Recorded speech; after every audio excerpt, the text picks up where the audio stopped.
안녕하세요. 오늘의 뉴스레터에 오신 걸 환영합니다. 지하는 물론 해저와 우주에 이르기까지 인간이 닿지 않은 영역이 없을 만큼 미지의 땅으로 진출하는 일들이 점점 늘어나고 있습니다. 그만큼 영토 분쟁이 과거에 비해 더 치열한 상황. 북극도 영토 분쟁에서 예외가 아니게 되었고 북극 땅을 차지하기 위해 각국이 야심을 드러내고 있는데요. 그런 가운데 한국이 북극 땅을 가져갈 수 있게 되었다고 합니다. 북극과 관련해 중요한 의사결정을 내리는 자리에 한국이 올라가면서 향후 북극 땅 배분 시 노른자 땅을 주장할 수 있게 되었다는데요. 대체 어떻게 된 일이며 어떻게 한국이 북극 땅을 소유할 수 있는지에 대해 지금부터 자세하게 설명해 드리겠습니다. 지구상에 인간이 발을 딛지 않는 곳은 없습니다. 그럼에도 불구하고 인간의 침입을 허락하지 않는 곳들이 지구상에는 남아 있는데요. 그 중에서도 인간이 정복하기 어려운 곳이라 여긴 북극은 추위와 험한 자연 환경 때문에 끈질기게 인간을 받아들이지 않았죠. 그러나 북극도 최근 인간의 침입을 허용하면서 영토 분쟁의 중심 지역으로 떠오르게 되었습니다. 최근 미국은 북극 담당 조정관직을 변경하는 내용을 알렸습니다. 담당 조정관직을 대사급으로 격상시키는 조치였죠. 현지 시간으로 29일 미국의 갑작스러운 변경에 전 세계 국가들은 미국의 북극 대사 조치에 어리둥절한 모습을 보였습니다. 그러나 러시아를 비롯해 중국 등 주요 국가들은 미국이 왜 조정관을 대사로 격상했는지 눈치챘죠. 북극 영토에 대해 미국도 숨겨둔 야심을 드러낸 것입니다. 그동안 아무도 지배할 수 없을 것이라 생각했던 북극도 기후변화로 인해 온도가 올라가면서 충분히 정복할 수 있는 대상이 되었는데요. 그 가치를 알아본 미국이 미리 손을 쓴 것입니다. 사실 일찍부터 북극의 가치를 먼저 알아보고 이를 차지하려고 했던 나라가 있습니다. 바로 러시아가 그 주인공인데요. 러시아는 북극이 러시아 영토라 주장했습니다. 캐나다와 덴마크 쪽에서 러시아 시베리아 쪽으로 가로지르는 1700km가량의 로모노소프 해령이 자신들의 것이라고 주장하면서 이 지역에 해당하는 지대가 다 러시아 소유라고 주장한 것이죠. 1948년 옛 소련 학자들이 북극점을 탐험하다가 수심이 매우 얇은 바다를 돌던 중 해령을 발견한 것인데요. 극지 연구에 공을 세운 미하일 로모노소프의 이름을 따 로모노소프 해령이 인류 역사에 그 모습을 드러낸 것입니다.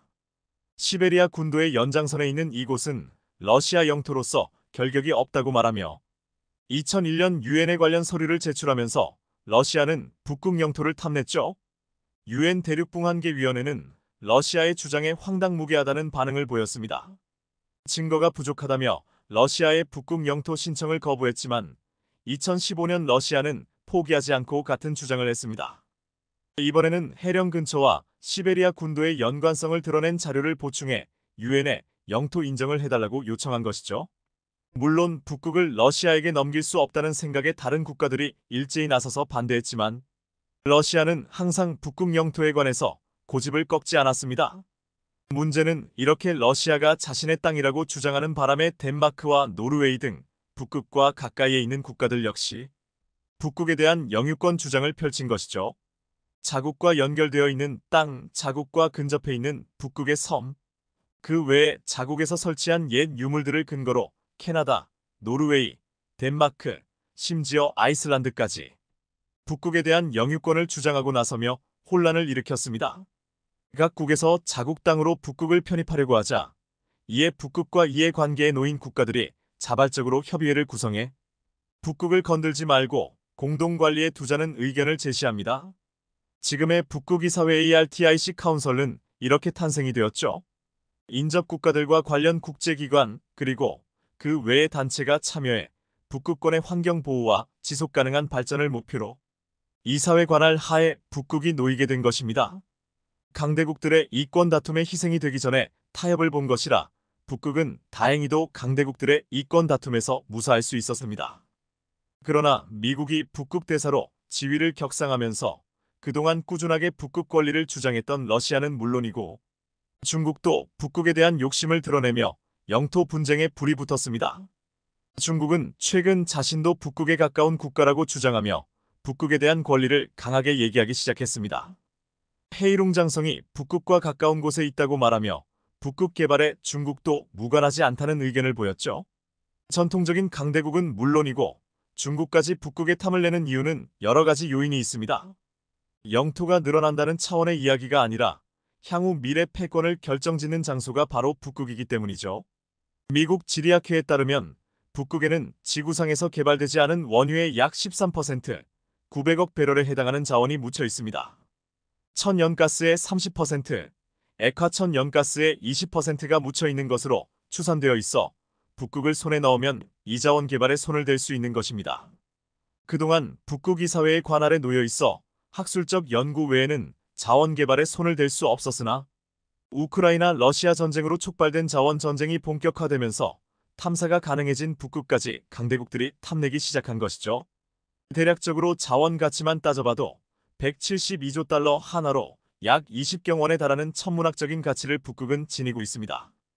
그뿐만 아니라 금, 은, 석탄 등 가치 있는 광물은 물론이고 IT 회사에서 자원 확보를 위해 열을 올리고 있는 우라늄, 니오뷴, 철, 망간 등 희토류 역시 매장되어 있어 안정적으로 자원을 수급할 수 있습니다. 고급 어종들 역시 북극에 다수 있습니다. 가자미, 넙치, 대게는 물론이고 명태, 대구 등 셀 수 없는 종들을 쉽게 잡을 수 있는 황금어장이기 때문에 온난화가 진행되면 이곳에 서식하는 어종들은 값을 따질 수 없을 정도로 귀중한 식량이 됩니다.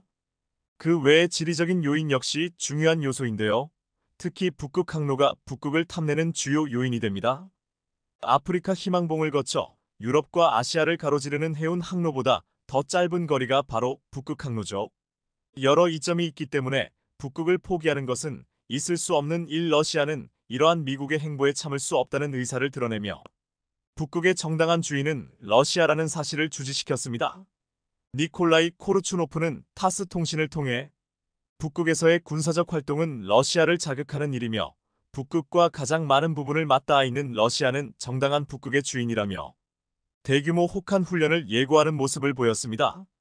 전쟁이 한창인데도 북극 주도권을 뺏기지 않으려 군대를 동원한 것이죠. 그러나 러시아의 이러한 요구는 헛된 희망으로 끝날 가능성이 높은데요. 바로 러시아가 북극 이사회에서 쫓겨났기 때문입니다.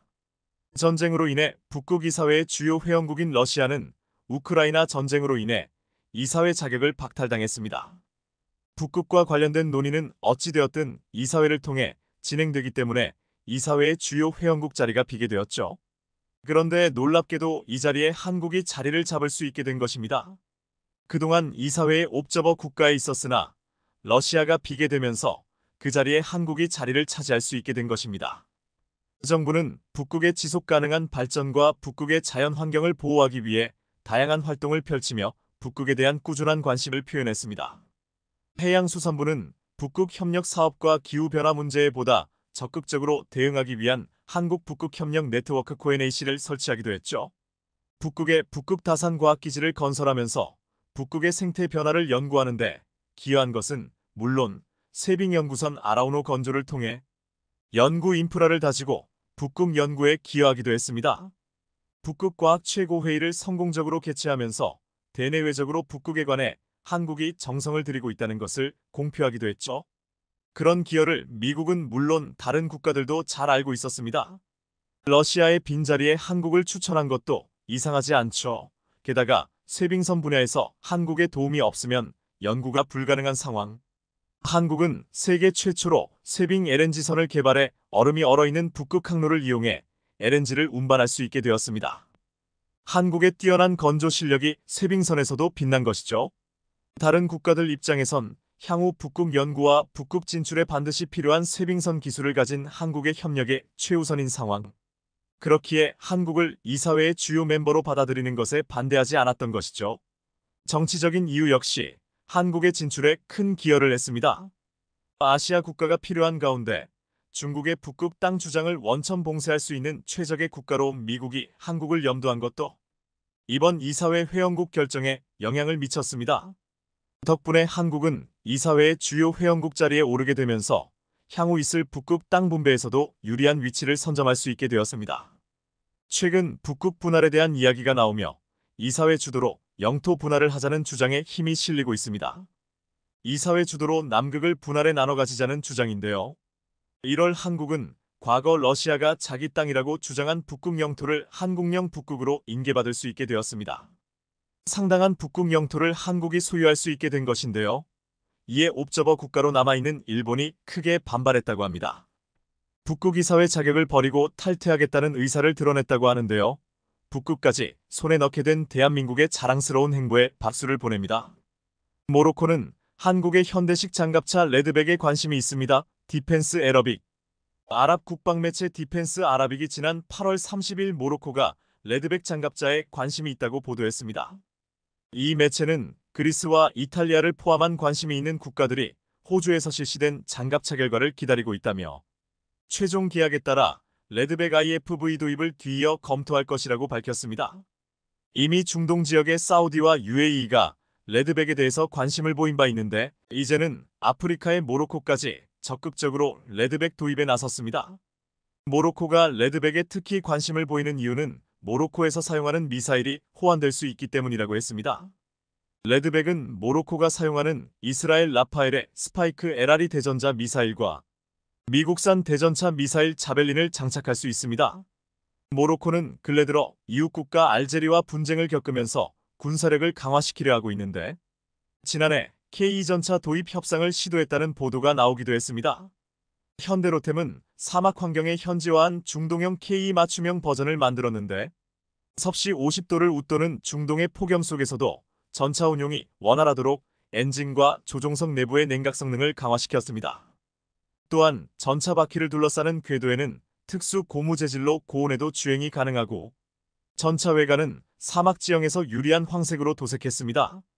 이렇게 완성된 중동형 K2 전차의 사막이나 고온의 작전 환경을 가지고 있는 나라들이 탐을 내고 있습니다. 이미 레드백은 호주의 광활한 대륙에 맞춘 맞춤형으로 사막이 많은 호주 지형에서 임무를 완벽하게 수행할 수 있게 설계되어 중동이나 아프리카의 국가들에게 바로 수출할 수 있는 모델로 보고 있습니다. 독일 매체 독일 비즈니스 뉴스 DW에는 호주의 차세대 보병 전투장갑차 사업에서 독일 라인메탈의 링스가 탈락하고 한국의 레드백이 선택되었다는 것에 아주 큰 의미가 있다고 보도했습니다. 이 매체는 레오파드 2 탱크를 생산하는 독일의 무기 제조회사 라인메탈이 우크라이나와 국제 경쟁에서의 손실로 인해 경이로운 무기 제조업체로서의 지위를 부분적으로 잃었다고 말했습니다.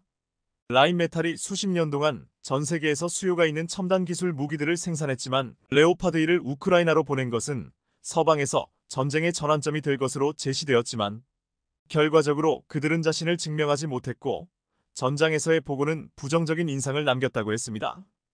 당시 서방 언론들은 구식 러시아 무기가 독일의 기적의 무기와 경쟁할 수 없을 것이라고 전망했습니다. 그런데 이 매체는 미국의 제블린 미사일이나 하이마스 미사일 시스템과 달리 레오파드는 전투에서 자신을 증명할 수 없었다고 말했습니다. 또한 우크라이나에서 폐기된 서부 장비에 대한 보고가 증가하고 있다는 보고가 계속 나오고 한 뉴스 보도에 따르면 러시아 군인이 RPG-7 유탄 발사기에서 발사된 재래식 대전차 미사일을 사용하여 레퍼드 2를 파괴하는 데 성공했다고 보도되었다고 말했습니다. 우크라이나 정예병사가 운용하는 레퍼드 2는 수백만 달러에 이르지만 이를 파괴한 RPG 로켓의 가격은 500달러에 불과했습니다. 또한 독일 탱크도 지뢰에 의해 폭파되었는데 전장에서 나온 이 모든 소식은 우울한 인상을 준다고 말했습니다. 이 시점에서 DW에는 라인메탈에는 또 다른 문제가 생겼다고 했습니다. 한국 기업이라는 심각한 경쟁자가 국제시장에 등장했다는 것입니다. 이 매체는 독일 라인메탈의 링스 KF-41 보병 차량은 AS-21 레드백과 경쟁할 수 없었고 폴란드 계약은 서울로 넘어갔다고 표현했습니다. 그리고 라인메탈과 직접 경쟁하는 상황에서 호주와 인도도 한국 제품을 선호했다고 했습니다. 그런데 이 매체는 더욱 중요한 것은 한국은 고품질의 장비를 공급한다는 것뿐만 아니라 너무나도 빨리 대량으로 공급한다는 점이라고 지적했습니다. 반면 독일 회사는 공급망에 문제가 있어 우크라이나에 대한 군사 지원을 포함하여 생산에 지연이 발생하고 있다고 했습니다. 결국 DW에는 라인메탈의 전망이 그다지 좋아 보이지 않으며 기적의 무기 제조업체로서의 지위를 잃었다고 결론지었습니다. 이 독일 매체는 그동안 방산시장의 강자였던 러시아와 독일의 무기들이 이번 우크라이나 전쟁으로 인해서 위상이 바닥으로 떨어지고 대신 이 무기들이 장악했던 시장을 한국산 무기들이 빠르게 점령하고 있다고 말했습니다.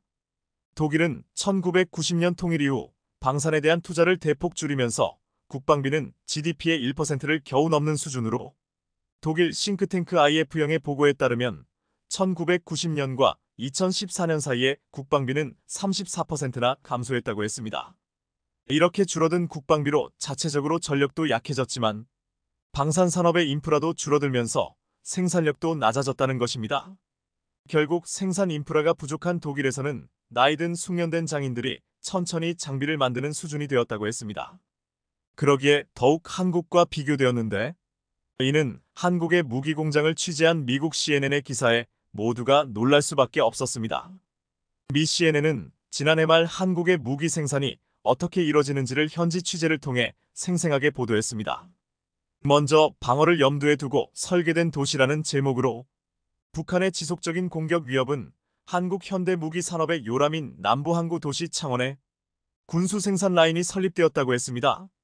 이 도시는 자연 분지에 위치하고 있으며 사방이 산으로 둘러싸여 있어 방어하기가 더 쉽고 도시의 주요 도로인 창원대로에는 국가 비상시 활주로로도 사용할 수 있는 14.9km 9.25마일 구간이 있다고 했습니다.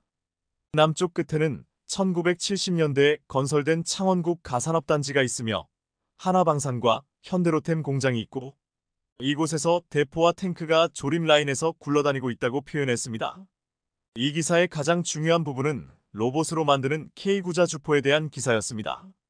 CNN은 창원에 위치한 넓고 현대적인 단지에서 하나의 로봇은 35일마다 한 대씩 K9포를 생산한다며 로봇과 인간의 조합이 7개 스테이션의 조립 라인에서 결합되어 최종적으로 47톤의 철강, 기계 및 전자제품이 만들어지게 된다고 했습니다. 2층이 넘는 높이의 로봇 한 대가 포탑을 용접하고 백열 절차의 밝기가 동굴 같은 조립 건물을 밝게 비춘다며 또 다른 로봇은 녹색으로 칠해진 강철에 구멍을 뚫어 사람 머리카락보다 얇은 100분의 1의 정확도로 작업을 진행하면서 자동으로 비트를 전환한다고 했습니다. 각 조립 스테이션에는 톨게이트가 있는데 마지막 정거장에는 K9의 주포의 정확도가 작업 공간의 맨 끝에 있는 목표물에서 테스트되는 보어 시닝이 있다고 했습니다. 그런 다음 완성된 장치는 성능 테스트를 위해 밖으로 나가서 최고 속도인 시속 67km 42mph로 근처에 포장된 도로를 따라 굉음을 내며 지면이 진동하게 한다고 했습니다. 그러면서 시험 운전자들은 트랙 위에 고무 패드가 콘크리트 위에 도넛을 남기고 트랙 위에 있는 주포를 한 방향으로 돌린다는 것입니다. 런던 왕립연합군 연구소의 지상전 선임연구원 잭 워털링은 한국이 완벽한 시험장이라고 말하며 여기에는 혹한의 겨울부터 장마철, 여름 더위가 섭씨 30도 이상에 이르기까지 다양하며 평탄한 지형과 산악 지형을 모두 갖고 있다고 말했습니다. 와틀링은 이것은 기후 조건 전반에 걸쳐 신뢰할 수 있는 차량을 보유한다는 점에서 매우 독특하고 복잡한 변수 세트라고 말했습니다. 그리고 이것이 외국 바이어들의 관심을 끌었다며 K9포가 시험되고 있는 곳에서 불과 몇 마일 떨어진 곳에 현대로템 공장에서 K2 전차가 시험을 치르고 있다고 했습니다. 이렇게 한국의 방산 공장을 엿본 미국 CNN의 기자들과 영국의 전문가는 로봇으로 정밀하고 빠르게 생산하고 극한의 상황에서 실험하는 장면에 감탄할 수밖에 없었습니다. 독일 매체 DW에는 기적의 무기라 불리던 독일산 무기가 치고 한국산 무기가 뜨고 있다며 기사에 이런 표현을 적었습니다. 바르샤바와 NATO 국가의 다른 동유럽 수도에서 많은 돈이 베를린을 우회하여 서울로 직행합니다. 중국에 대한 반도체 핵심 부품 수출을 규제하고 한국과 대만 등의 국가들에게까지 반도체법을 이용해 핵심 정보를 달라고 요구하는 미국을 보고 있으면 미국은 대체 왜 이렇게 반도체에 목을 매는 것일까 궁금해집니다. 그런데 그 이유는 일본을 보면 알 수 있습니다. 반도체 자급자족이 불가능해진 일본이 현재 처한 상황을 보면 미국이 왜 그렇게 반도체에 목을 매는지 알게 됩니다. 일본은 반도체에 대한 경쟁력을 잃는 것과 동시에 산업에 대한 주도권을 완전히 잃어버렸습니다. 이제 무엇 하나 마음먹은 대로 제때에 할 수가 없습니다. 먼저 일본 자동차 산업을 보면 반도체 주권이 없는 나라가 어떻게 되는지 여실히 알 수 있습니다. 최근 일본 도요타는 43년 동안 자사의 대표 차종이었던 캠리의 일본 내 판매를 중단하겠다고 발표했습니다. 1980년 처음 등장한 캠리는 전 세계 100개국에서 누적 판매 2100만 대 넘게 팔린 도요타의 대표 모델이었습니다. 그런 캠리를 생산 중단하게 된 이유는 차량용 반도체가 부족하기 때문입니다. 캠리만이 아닙니다. 도요타는 렉서스 8개 모델도 주문을 제한했습니다. 이 역시 차량용 반도체 부품 수급 부족으로 생산의 차질이 빚어졌기 때문입니다. 차량용 반도체 및 부품 부족 문제는 고급차에 더 큰 영향을 미치고 있습니다. 렉서스에는 일반 도요타 차량보다 반도체가 수백 개 더 많은 1000개 이상 사용되기 때문입니다. 현재 도요타는 차량 리모컨과 음향용 반도체 등 다양한 용도의 반도체가 부족한 것으로 알려졌습니다. 더 큰 문제는 도요타의 반도체 부족이 언제 끝날지 알 수 없다는 점입니다. 반도체 주권이 없기 때문입니다. 도요타가 놓친 시장을 현대차가 빠르게 빼앗아 오면서 현대차 그룹은 처음으로 전 세계 자동차 판매량 3위에 오르는 기염을 토했습니다. 현대차 그룹은 반도체 부품 수급난 등으로 다른 완성차 그룹의 판매량이 줄어든 상황에서 유일하게 판매량이 늘어 주목을 끌었습니다. 이 역시 반도체 덕분입니다. 특히 생산부터 고객 인도까지 오랜 시간이 걸리는 자동차 분야에서 안정적인 반도체 공급은 필수적입니다. 게다가 앞으로 전기차와 자율주행차 등 자동차 분야의 반도체 공급량은 폭증하는 분위기입니다. 다들 아시다시피 일본은 이 문제를 해결하기 위해 대만의 TSMC와 굴욕적인 조건으로 손을 잡았습니다. 일본 정부는 대만 TSMC가 2024년에 완공할 예정인 구마모토현 공장에 4천억엔 가까운 보조금을 지원했고 40여 년 전 잠깐 일있던 반도체 제국의 재건을 위해 자국 기업이든 해외 기업이든 가리지 않고 지원하고 있습니다. 특히 미국의 주도로 글로벌 공급망에 큰 변화를 맞고 있는 상황에서 삼성과 SK 등 한국 업체들에게 내줬던 패권을 다시 가져갈 기회로 활용하고 있다는 해석도 나옵니다. 하지만 대만 TSMC가 짓고 있는 반도체 공장은 2024년에야 완공될 예정입니다. 반도체를 무기로 대만 TSMC는 총 사업비의 절반을 받아놓고도 많은 것을 요구하며 갑질을 하고 있습니다. 일본은 굴욕적인 조건으로 TSMC까지 끌어들였지만 늦어도 한참 늦었습니다. 결국 일본은 자체적으로 반도체 공장을 짓겠다고 나서지만 최근 파산한 JOLED의 사례를 봤을 때 이 역시 오래 지나지 않아 실패할 가능성이 높아 보입니다. 세계 5대 반도체 장비업체 도쿄일렉트론이 약 2,200억 원을 들여 반도체 공장을 신설하겠다고 발표했습니다. 도쿄일렉트론은 현재 조정 국면에 있는 반도체 시장 수요가 내년에 다시 살아날 것으로 내다보면서 시설 확장에 나서고 있고 차세대 장비 개발을 위해 5년간 1조엔 이상이 또 도요타와 키옥시아, 소니, 소프트뱅크 등 일본 대표 기업들이 첨단 반도체 국산화를 위해 세운 드림팀 라피더스 역시 48조 원을 투입해 2나노미터 최첨단 반도체 시제품 라인을 구축하기로 하는 등 일본은 반도체 재건에 속도를 내고 있습니다. 하지만 TSMC와의 협력도 반도체 자체 생산도 계획만 그럴싸할 뿐 실제 진행 속도는 더딥니다. 결국 반도체 부족을 견디다 못한 일본은 삼성전자에 손을 내밀었습니다. 그것도 외신을 통한 엄프를 통해서 말이죠. 로이터 통신은 삼성전자가 일본 가나가와현 통해 반도체 후공정 검사 라인을 설치할지 검토 중이라고 일본 내 소식통 5명의 발언을 소개하며 보도했습니다. 일본 내 소식통의 발언은 다음과 같았습니다. 일본에는 소재나 제조장치 기업이 집적돼 있어 최첨단 기술을 개발하는 데 연계하기 쉬울 것으로 이 같은 검토는 아직 초기 단계이며 삼성전자는 다양한 선택지를 검토 중으로 확정된 것은 없다고 전했다. 이 기사는 이런 말도 덧붙였습니다. 데이터 센터와 차세대 통신기술통에 대응한 첨단 패키지 기술이 요구되는 가운데 삼성은 후공정 시장에 주력하기 위해 지난해 조직 개편에서 패키지 기술 연구 조직으로 어드밴스드 패키지 팀을 신설했다.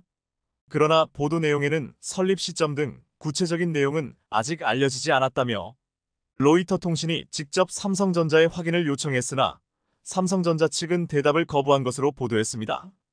결국 일본 측에서 삼성이 반도체 라인을 일본에 짓는다는 엄프를 했지만 삼성은 무대응으로 일관한 것입니다.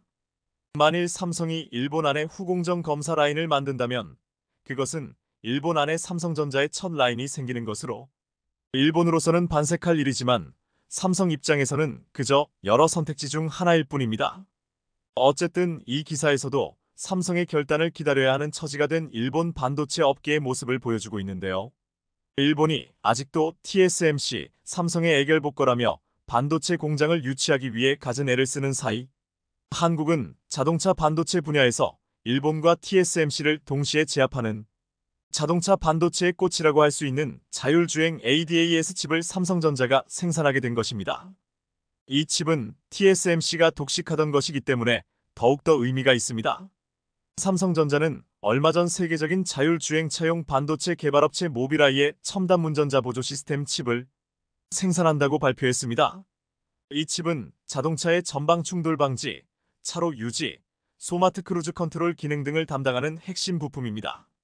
모비라이는 카메라 기반 ADAS 칩 시장에서 약 70% 점유율을 차지한 세계적인 자율주행 칩 전문 반도체 설계 업체로 1999년 이스라엘에서 설립됐고 2017년 인텔이 20조 원에 인수했는데 공장 없이 설계에 주력하는 팹리스라서 이 생산을 주로 대만 TSMC가 독식해왔는데 이제 삼성전자가 모비라이의 파운드리 일부 물량을 받게 된 것으로 차량용 반도체 분야에서 대만 TSMC의 턱밑까지 추격했음을 의미합니다.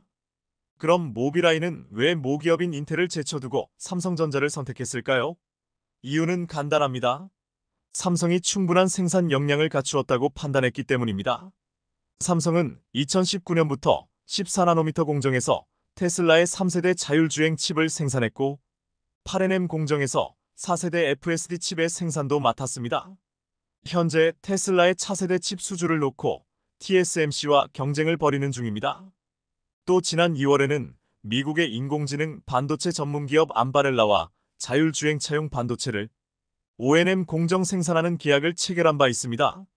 이처럼 삼성이 차량용 파운드리 시장에서 꾸준히 실적을 쌓아온 데 비해 모회사인 인텔은 차량용 파운드리 실적이 거의 없습니다. 모비라이는 처음부터 인텔은 고려조차 하지 않았다고 합니다. 그런데 최근 TSMC의 지정학적 리스크가 떠오르자 급하게 공급망 다변화가 필요했고 이를 충족시켜줄 업체는 삼성전자뿐이었습니다. 자율주행차용 반도체의 진입 장벽은 다른 분야보다 높습니다. 차로 유지 등을 담당하는 반도체가 제 기능을 못하면 대형 사고로 이어질 수 있기 때문입니다. 이 때문에 반도체 기업들은 영하 40도, 영상 100도 같은 극한 환경에서 기술 검증을 받고 혹독한 테스트를 통과하고 국제 인증을 받아야 납품할 수 있습니다. 자동차 반도체의 꽃으로 불리는 모비라이의 자율주행 핵심 칩까지 생산하게 되었으니 앞으로 삼성전자의 자동차용 파운드리 수준은 계속 증가할 것으로 전망되는데요. 무엇보다 차량용 반도체 물량은 현재 위축된 파운드리 시장이 살아나는 삼성전자는 3월 공개한 사업보고서를 통해 기술 경쟁력 제고와 더불어 자동차 전자장비용 반도체 시장 진입을 확대하고 있다. 파운드리 공정의 기술 리더십을 강화하고 자율주행 차량 분야 신규 고객사를 지속 확대할 예정. 아무리 투자를 해도 반도체 재건 속도는 더디고 자신들과 손잡은 TSMC마저 주요 고객의 물량을 삼성에 빼앗기는 걸 보면서 일본은 잃어버린 반도체 주권을 더욱더 뼈아프게 느끼고 있을 것입니다. 최근 반도체 업계에서는 중국이 미국의 반도체 제재에도 불구하고 최초로 5세대 D램 개발에 성공했다는 소식이 전해지면서 엄청난 충격에 빠졌습니다. 미국의 숱한 견제에도 소기의 성과를 내놓으면서 정말 중국이 기술 자립에 성공하는 것 아니냐는 의구심과 경계심이 가득했던 건데요. 그런데 역시나 얼마 뒤 중국이 뒤통수를 쳤다며 그럴 줄 알았다는 반전된 상황이 펼쳤다고 합니다. 심지어 이렇게나 빨리 5세대 D램 개발을 했다는 게 이상하다 했더니 한국 몰래 반도체 기술을 빼내려 뒷공작을 시도했다 덜미가 잡혔다고 하는데 중국의 반도체 상황에 대해 자세히 알아보겠습니다. 반도체 자급을 추진하고 있는 중국에서 얼마 전 최초로 5세대 D램을 개발했다는 소식이 전해지면서 고개를 갸우뚱하게 만들었습니다. 미국의 제재로 인해 불과 최근까지만 해도 첨단 반도체 핵심 부품조차 구할 수 없어 동동거렸던 중국에서 그야말로 말도 안 되는 일이 벌어진 건데요. 그런데 역시나 한국에서 세계 1위인 삼성전자 디램 기술 핵심 정보가 넘어갔다는 소식이 전해졌습니다.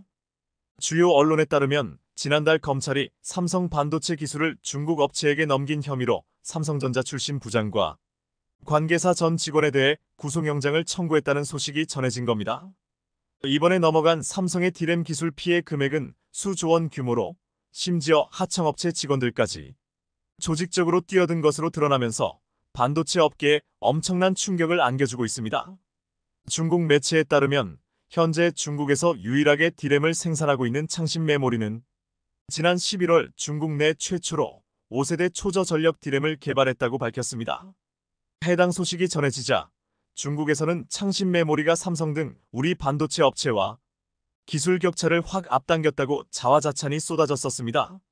하지만 알고 보니 창신메모리에 삼성의 반도체 기술이 넘어가 가능했던 일로 실제로 최근 검찰이 창신메모리에 삼성 반도체 기술을 넘긴 김모 전 삼성 부장에게 구속영장을 청구하면서 이런 사실이 드러났습니다.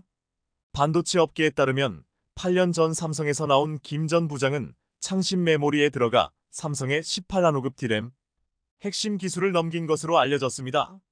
여기에 더해 삼성 관계자 장비업체 전 직원, 하청업체 출신 등 실무 인력 수십 명이 기술 유출에 가담하는 등 기술 유출 피해액만 따져도 수조 원대에 이르는 것으로 추산됐습니다.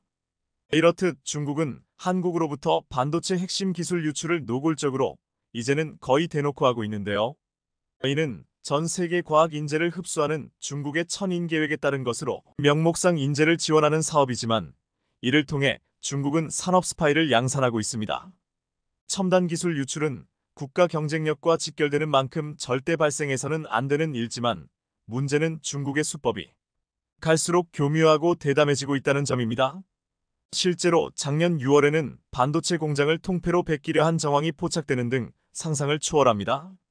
삼성의 전 임원이 반도체 공정 자료를 빼내 중국의 복제 공장을 만들려 한 것으로 기술 유출 피해 금액만 3천억 원에 달하는 것으로 알려졌습니다. 검찰에 따르면 해당 사건에는 삼성 부장급 전 직원 말고도 공장을 설계한 관계사, 임원, 하청업체 직원들까지 가담한 것으로 알려졌으며 공범이 더 있을지 여의주시하고 있습니다. 이번 사건 수사는 작년 5월 국정원이 정황을 포착하면서 시작됐는데 기술 유출에 가담한 사람들 모두 중국에 거주하고 있어 한동안 수사의 속도를 내기 어려웠습니다. 하지만 기술 유출을 주도한 핵심 인물 두 사람이 작년 10월에 귀국하면서 덜미를 잡은 겁니다. 이렇듯 최근 중국에서는 반도체 장비를 아예 통째로 가져오려는 시도를 하고 있는데 실제로 중국 현지에서는 10년이면 걸릴 일을 한국 기술을 빼내오면 2년이면 가능하다는 말이 나올 정도라고 하는데요. 18나노 디램 공정 자료를 빼낸 중국 창신메모리의 중간 역할을 한 중국 현지 반도체 장비업체 홈페이지에는 한마음 한뜻으로 목표를 반드시 달성하자 다른 곳이 510년 걸릴 일을 우리는 2년이면 끝낸다라고 뻔뻔한 슬로건을 내걸었습니다. 알고 보니 이 회사를 세운 건 창신메모리에 취업하면서 삼성의 기술을 유출한 김모 전 부장으로 그는 삼성 협력업체의 장비 기술까지 모두 유출하려 했습니다.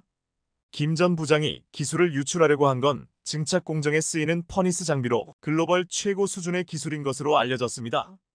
그런데 정말 다행히도 삼성 출신 김모 전 부장이 지난달 15일 구속되면서 사건이 일단락됐는데요. 자칫하면 중국이 이 기술을 가져가 우리를 제치고 선두로 치고 나갈 수 있는 상황이 발생할 수 있었던 겁니다. 김 씨는 삼성을 퇴사한 뒤 반도체 장비나 품업체 팀장 박모 씨 등과 함께 중국 업체로 이직해 핵심 기술을 유출했으며 검찰은 김 씨 일당이 기술을 유출하는 대가로 수백억 원대의 금품을 받은 것으로 보고 있습니다. 이뿐 아니라 김 씨가 세후 5억 원이 넘는 금액을 제시해 삼성과 관계사의 기술 인력 20명을 빼간 혐의도 수사 중이라고 하니 조금 더 상황을 지켜봐야 할 것 같습니다. 그런데 사실 중국은 이렇게 빼간 반도체 기술들을 제대로 활용하지도 못하고 있는 실정입니다. 실제로 최근 화웨이 7나노급 AP를 개발했다는 것도 결국 거짓이었다는 게 밝혀졌는데요. 미국 IT 전문지에서 화웨이가 개발하고 SMIC에서 제조한 7나노 미세 공정 반도체 성능이 뒤떨어지며 불량률이 매우 높다는 테스트 결과를 내놓아 중국의 한계를 그대로 보여준 겁니다. 앞서 작년 8월 화웨이는 미국 반도체 제재를 뚫고 7나노급 AP를 장착한 최신 스마트폰을 출시해 중국이 반도체 자립을 이뤄낸 것처럼 보도했습니다. AP는 스마트폰의 두뇌 역할을 하는 시스템 반도체라 당시 반도체 업계에서도 놀라운 기색을 드러냈었습니다. 하지만 그로부터 3개월 뒤 미 IT 전문지 톰스 하드웨어가 화웨이 AP의 성능을 검사한 결과 2020년 화웨이가 TSMC에 위탁해 제조했던 5나노급 AP보다 성능이나 전력 효율이 크게 떨어지는 것으로 드러났습니다. 톰스 하드웨어에 따르면 화웨이 기린 9000S 프로세서의 전력 효율과 그래픽 성능이 2020년 출시된 기린 9000과 비교해 매우 낮은 수준인 것으로 나타났습니다. 기린 9000S는 화웨이가 최근 출시한 신형 스마트폰 메이트 60 프로에 탑재된 프로세서로 최초로 SMIC의 7나노 미세 공정을 통해 생산된 반도체였습니다. 해당 제품이 출시됐을 때만 해도 미국이 중국의 첨단 반도체 생산을 막기 위해 강력한 규제를 했지만 중국이 이를 극복하고 자체 기술 상용화에 성공했다는 이야기가 나오기도 했습니다. 그러나 톰스 하드웨어의 반도체 성능 테스트에서 새 프로세서의 성능이 낮은 수준으로 나타난 만큼 중국이 진정한 첨단 반도체 자급 체제를 구축했다고 보기는 어려워졌습니다. 심지어 더 큰 문제는 불량률이 높다는 점으로 실제로 파이낸셜 타임즈는 시험 생산 단계에서 기린 9000S의 수율이 30% 수준이었다고 보도했습니다. 쉽게 말해 100개를 만들면 30개 정도만 정상 제품이라는 뜻으로 이는 화웨이 신형 노트북에 들어간 5나노급 CPU도 기린 9000S와 비슷한 문제를 안고 있는 것으로 알려졌습니다. 상황이 이러자 최근 중국의 국영 반도체 업체 상하이 마이크로일렉트로닉스 SME가 28나노 노광 장비 개발을 공표했지만 이 역시 정말 팩트인지 믿을 수 없는 일이 돼버렸습니다. 홍콩 사우스 차이나 모닝 포스트에 따르면 SME의 후원사인 상하이 창장그룹은 지난주 위챗의 포토리소그래피 기술을 보유한 유일한 국내 기업으로 SME가 28나노 노광 장비를 성공적으로 개발했다고 밝혔습니다. 다만 이 게시글은 곧바로 삭제됐는데 이에 대해 사우스 차이나 모닝 포스트는 SME의 28nm 노광 장비 개발에 대한 첫 공식 확인이지만 중국 매체들의 보도가 검열된 것이라고 전했습니다. 앞서 작년 7월 이 매체는 SME가 연말까지 자체 개발한 28나노 노광 장비 SSA810을 인도할 것으로 전망된다고 보도했었습니다. SME는 네덜란드의 ASML이 세계 노광 장비 시장을 거의 독점한 상황에서 중국이 밀어붙이는 반도체 기술 자립을 위한 핵심 회사입니다. 노광 장비는 반도체 원재료인 웨이퍼에 미세한 회로를 새겨 넣는 데 쓰는 핵심 장비로 7나노 이하 미세공정 반도체 제품을 생산하려면 ASML이 독점 생산하는 EUV 노광 장비가 하지만 미국의 제재로 인해 중국은 이를 구경도 못하고 있는데 이번에 SME가 반도체 장비 자급에 성공한 겁니다. 이에 대해 사우스 차이나 모닝 포스트는 SME가 개발한 노광 장비는 ASML의 EUV 노광 장비에 한참 뒤처졌지만 중국이 반도체 성숙 공정에 집중하면서 이뤄낸 성과라며 28나노 노광 장비의 개발은 중요한 성취라고 평가했습니다. 그런데 사실 SME의 28나노 노광 장비 개발 발표 시점이 찝찝해 보입니다. 바로 미국이 중국 반도체 규제를 범용 반도체까지 확대하겠다고 발표한 뒤 나왔기 때문으로 중국이 이를 의식해 부풀려 발표한 것 아니냐는 분석이 나오는 이유입니다. 더구나 화웨이 7나노급 AP를 개발했다는 이야기도 거짓으로 밝혀진 만큼 일각에서는 중국이 이렇게 빨리 성과를 내는 건 불가능하다고 보고 있습니다. 이렇듯 반도체 기술을 비롯한 핵심 기술 유출은 수천억 원에 달하는 연구비는 물론 국가 경쟁력에 직결되는 사안으로 그야말로 중범죄인데요. 그런데 작년에 특허청 기술경찰이 지식재산 관련 범죄자를 형사입건한 수만 해도 500명이 넘을 정도로 엄청난 규모입니다. 특허청에 따르면 기술경찰은 작년 1월 반도체 핵심 기술을 중국으로 유출하려는 국내 대기업, 중견기업 전현직 직원 6명을 기소하고 주범 3명을 사전에 구속하기도 했습니다. 기술경찰은 이들을 수사하는 과정에서 반도체 웨이퍼 연마와 관련된 핵심 기술이 무단 유출 증거를 다량으로 확보했고 디지털 포렌식을 통해 국내 반도체 대기업 직원과 브로커 등 추가 공범을 밝혀냈습니다. 결국 이들에게 전원 출국 금지 조치를 내렸으며 사전 구속하는 등 추가적인 기술 유출을 막았습니다. 해외 기술 유출은 은밀한 범죄여서 입증도 어렵다 보니 덜미를 잡는데 수년씩 걸리기도 하는데요. 그럼에도 불구하고 단 한 건이라도 발생하면 국가 경쟁력을 흔들 수 있는 중범죄인 만큼 앞으로도 더욱더 엄격하게 통제해야 할 것으로 보입니다. 시청해주셔서 감사합니다.